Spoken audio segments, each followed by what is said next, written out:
네, 시청자 여러분 반갑습니다. 더 좋은 정치연구소 정호진입니다. 2025년 2월 19일 수요일 정호진의 브리핑 시작하겠습니다. 네, 제가 오늘 방송을 조금 일찍 눌렀습니다. 오늘도 약간의 실수가 있어서 여러분들 조금 일찍 뵀습니다. 반가운 마음에 빨리 뵙고 싶은 마음에 시작을 좀 빨리 눌렀습니다. 오늘도 함께해 주시는 우리 서정현님, 부커스님 정말 고맙습니다. 늘 정호진의 브리핑 본방 사수해 주시고 계시는데요. 예, 너무너무 감사드립니다. 자, 그러면 오늘 정호진의 브리핑 첫 번째 소식 살펴보도록 하겠습니다. 이게 17일 날 나왔던 내용인데요. 자, 17일 날 명태균 씨가 작년입니다. 작년 딱 1년 됐어요. 이맘때쯤 2월 16일, 19일 사이에 김건희 씨와의 5, 6차례 통화 내용을 48분 복귀해서 공개한 내용입니다.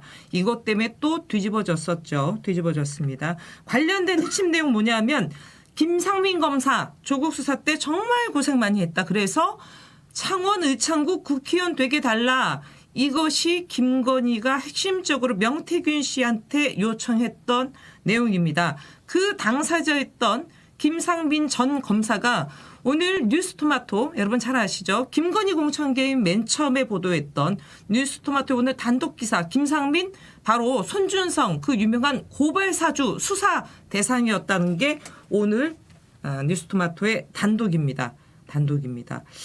일단은 여러분들 그 관련된 내용은 접하셨겠지만 제가 다시 한번 명태균, 김건희 통화 내용 이 48분 복귀한 핵심적인 내용 다시 한번 말씀드리면요. 김건희가 명태균 씨한테 전화를 했어요. 김상민 검사 조국 수사 때 정말 고생 많이 했다. 의창구 국회의원들에게 도와달라. 그러면서 했던 얘기가 김영선 이미 어차피 컷오프다. 라면서 김종양 지금 국회의원 된 당사자입니다. 김종양 문재인 정부 부역자이고 지난 대선 때 누가 대통령 될지 모른다며 집에서 놀다가 대선 끝나니 한자리 하려고 기어나온 기회주의자다라고 얘기를 했습니다. 그러면서 김건희가 덧붙였던 게 윤한홍 의원도 맞다고 하면서 김상민 검사가 의창구 국회의원 되어야 한다라고 거듭 강조했다고 합니다. 여기에 명태균 씨가 뭐라고 얘기하냐면 비례대표도 아니고 평생 검사만 하다가 지역도 모르는 사람을 지역구 국회의원 공천해주면 총선에서 집니다. 이렇게 얘기하면서 이어서 이 추세로 가면 110석도 넘지 못합니다. 라고 김건희를 만류했다고 합니다. 그랬더니 김건희가 했던 얘기는 이게 좀 기가 막힌 얘기죠. 보수 정권 이래 최다 의석을 얻을 거라고 했다라고 얘기를 했답니다. 그래서 명태균 씨가 그럼 그 얘기 누가 그런 얘기를 합니까? 라고 물어봤더니 김건희와 이철규, 윤한홍이 그렇게 말했다라고 답을 했다라는 내용입니다. 이게 17일 공개됐습니다. 그래서 17일 저녁 어제 하루 동안 달궜던 내용의 핵심이었습니다. 물론 이제 명태균 씨는 변호인을 통해서 이걸 공개한 후에 했던 얘기 중에 간신들이 총선 때 대승한다고 대통령 부부에게 허위 보고했다. 그랬더니 비상계엄 때 계엄군을 중앙선관위 보냈구나. 내가 알던 대선 때 김건희 아니다. 이런 얘기를 했고요. 핵심적으로 거론된 이철규, 윤한홍 각각 뭐라고 얘기했냐면 김 전 검사는 고민 대상이 아니었다. 또 얘기는 총선이 매우 어려울 것이라고 주변에 우려를 전달했다라면서 통화 내용은 사실 무근이다라고 지금 반박을 했다라고 합니다. 반박을 했다라고 하는데요. 일단 이 통화 내용 같은 경우가 드러난 상황이고요. 지금 대선 당시에 여론조사, 공짜 여론조사 하면서 그 대가로 김영선 공천을 해줬다라는 게 작년 9월을 뉴스토마토가 김건희 공천 개입 보도했던 첫 번째 부분이었습니다. 그리고 12월 3일 윤석열의 계엄이 있었고 14일 탄핵되는 1년의 과정의 첫 번째 가장 큰 트리거가 바로 김건희 공천 개입이었는데요.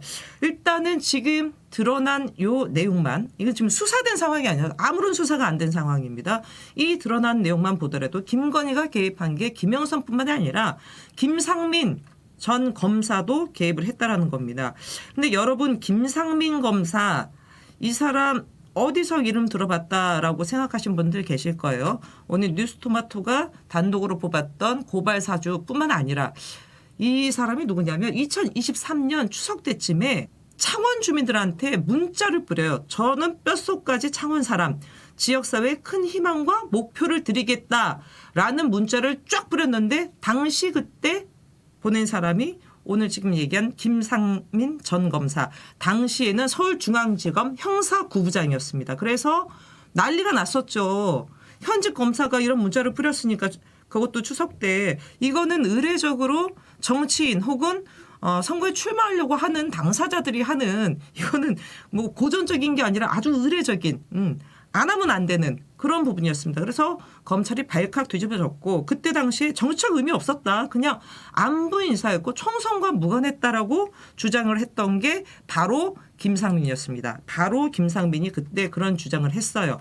그래서 그냥 검찰 내에서도 뭐 이거 뭐 아니나 보다 하면서 그냥 뭐 권고 정도 이런 처분을 내렸어요. 그런데 이 사람이 작년이었죠. 작년 국민의힘 공천이 이제 본격화되는 아마 1월이었나요? 아마 그때 갑자기 출판 기념회 예고를 했습니다.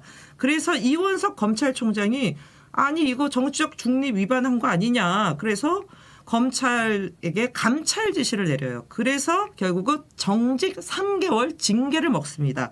그리고 김건희, 명태균 이 지금 통화한 부분이 있지 않습니까? 이게 징계를 받고 3일 있은 후에 한 거예요. 징계를 받고 3일 있은 후에. 다시 말해 그러고서 이제 검찰 때려치고 국민의힘 일단은 입당하고서 경선에 뛰어들었는데 컷오프가 됩니다. 컷오프가 돼요. 그런데 앞서 다시 돌아와서요. 오늘 뉴스토마토가 보도했던 이 지금 고발사주 의혹과 관련된 핵심적인 부분은 뭐냐면요. 여러분 아시겠지만 이게 2020년 얘기입니다. 4.15 총선 전에 그 손준성 당시에 그 대검 수사정보정책관이었습니다. 정치 뭐 유시민 비롯한 정치인 언론인들에 대한 고발장을 미래통합당 지금의 국민의힘한테 보내는 거죠. 그래서 고발사주 사건이 터집니다. 물론 현재 항소심에서 무죄를 손준성은 받았습니다. 손준성은 받았는데 그때 뭐가 있었냐면 고발장을 지금의 국민의힘에 전달하기 전에 고발 대상자들의 판결문을 검색한 사람이 있어요. 검색한 사람이 있고 이게 지금 바로 김건희, 명태균 녹취록에 등장하는 김상민 전 검사입니다. 김상민 전 검사가 일단은 거기에 판결문을 국민의힘의 고발사주 명단을 넘겨주기 전에 검색한 인물로 나와 있고요. 이게 사실은 공수처 관련된 수사에서도 있답니다. 공수처 수사에도 있대요. 그때 당시에 공수처 검사가 대검 관계자한테 아니 판결문 검색할 사람이 보니까 김상민 검사 등이 있고 진술을 받았다. 왜 그런 거냐 그랬더니 따로 기억이 나지 않는다. 이런 식으로 은근슬쩍 넘어갔다고 하고요.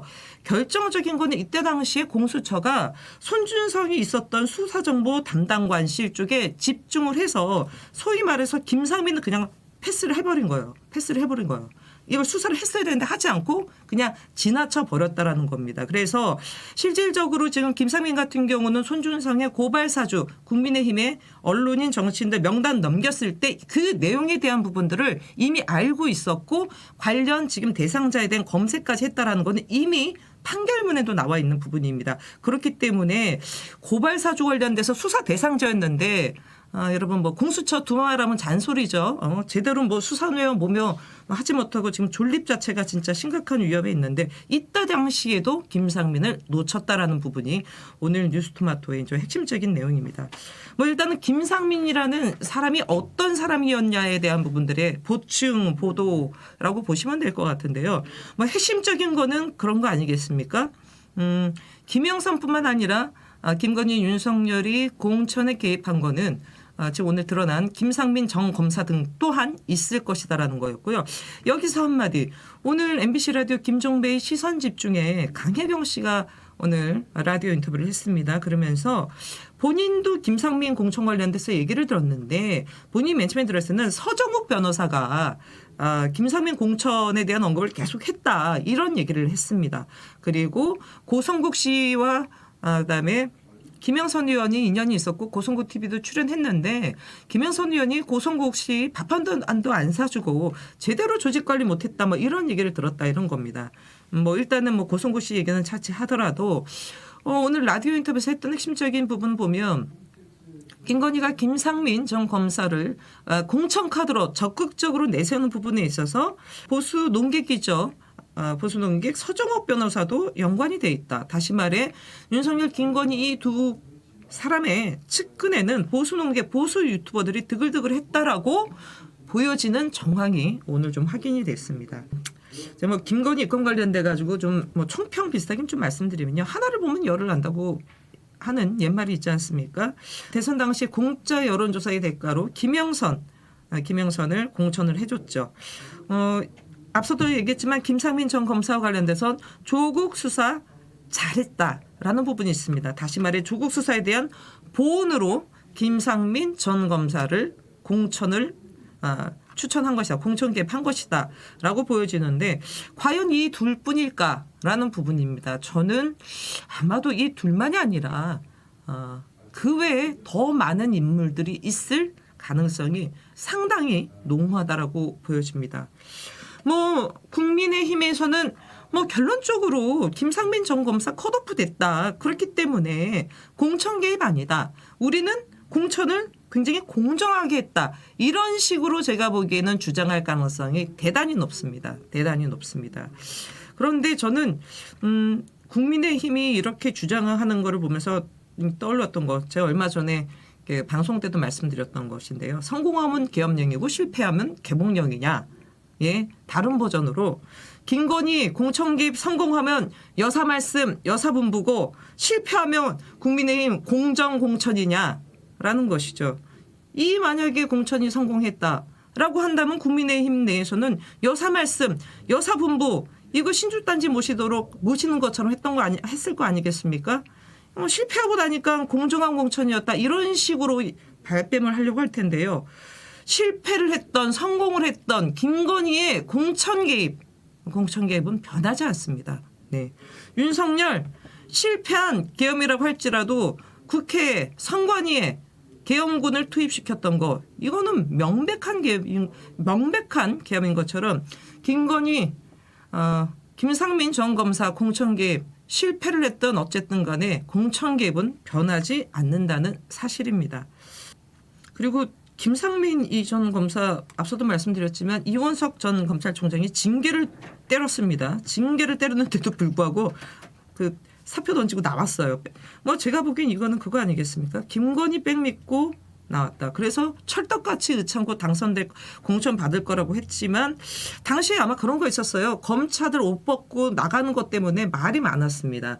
특히 뭐 수도권이라든가 TK, PK에 이 나가는 부분에 대해서 경계심이 굉장히 국민의힘 내부에서 많았고 문제 제기가 있었기 때문에 아마도 그런 부분이 실패의 원인이 아니었나 싶은데요.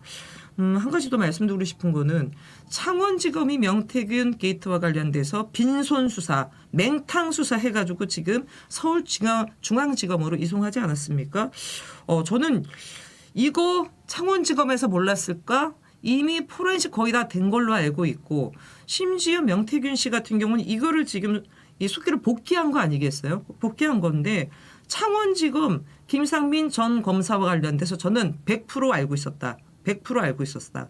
그럼에도 불구하고 김건희와 관련돼서 뭐 심지어 연루돼 있는 여러 가지 지금 여러 명의 국민의힘 주요 정치인들 잠룡동 관련해서 일체의 손 하나 까딱 안 했던 부분들 그런 이유 중에 하나는 김상민 비롯해서 아마도 우리가 또 모르는 제2제3의 김상민이 또 있을 수 있다. 김건희한테 총선 때 줄댔던 검사들이 더 있을 수 있다. 그렇기 때문에 창원지검이 아예 그냥 빈손 맹탕 수사를 한 거고 여기에 윤석열 탄핵이 되자 이제는 더 이상 못하겠다. 우리 기부업 포기합니다. 이러면서 중앙지검으로 넘겼을 이유가 또 하나 여기서 확인된 게 아닌가 이렇게 좀 추론을 해봅니다.